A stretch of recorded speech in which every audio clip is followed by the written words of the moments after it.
আসসালামু আলাইকুম everyone, welcome back to my channel. আজ আমি আপনাদের একদম সহজ একটি ব্রেকফাস্ট রেসিপি তৈরি করে দেখাবো। যাদের হাতে সময় একেবারেই কম, তারা মাত্র 5 মিনিটে একদম সহজভাবে এই হেলদি রেসিপিটি তৈরি করে নিতে পারেন।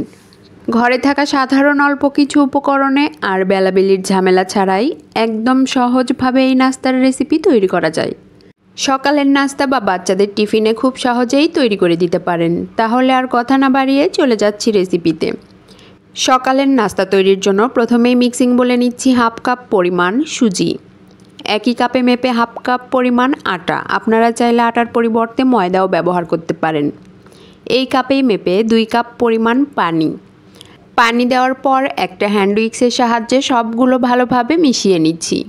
আমি এখানে যেই পরিমাণ পানি ব্যবহার করেছি, পানি এর থেকে বেশিও লাগতে পারে। ব্যাটারের কনসিস্টেন্সি বুঝে পানি অ্যাড করবেন। এই ব্যাটার কিন্তু কোনোভাবেই ঘন হবে না, অনেকটাই পাতলা হবে। সবগুলো মেশানো হয়ে গেছে। এখন এর সাথে অ্যাড করছি স্বাদ মতো লবণ, 1 চা চামচ পরিমাণ চিলি ফ্লেক্স, 1/4 চা চামচ পরিমাণ গরম মশলার গুঁড়া, 1/4 চা চামচ পরিমাণ ধনিয়ার গুঁড়া, 1/4 চা চামচ পরিমাণ আস্ত ধনিয়া, হাফ চা চামচ পরিমাণ আস্ত গোটা জিরা, 1 চা চামচ পরিমাণ গাজর কুচি, 1 চা চামচ পরিমাণ পেঁয়াজ কুচি, 2 চা চামচ পরিমাণ ধনেপাতা কুচি। সবগুলো অ্যাড করার পর হ্যান্ড উইক্সের সাহায্যে ভালোভাবে মিশিয়ে নিচ্ছি।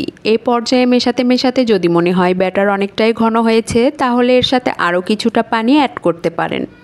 সুজি ও আটার ধরনের উপর নির্ভর করে পানি ঠিক কতটা লাগবে।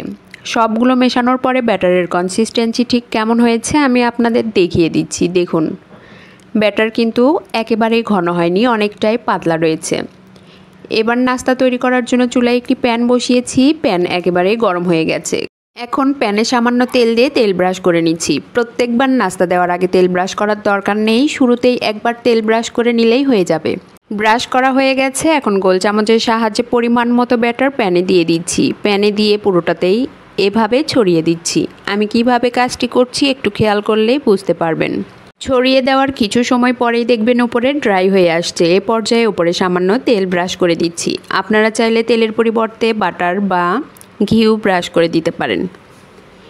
এক পাশ হয়ে আসলে উল্টে আরেক পাশ ভেজে নিচ্ছি। এ পর্যায়ে চুলার হিট মিডিয়াম টু লোয়ের মাঝামাঝি রেখে নাস্তাগুলো ভাজতে হবে।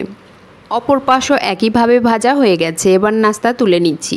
সবগুলো নাস্তা আমি একইভাবে ভেজে নিয়েছি।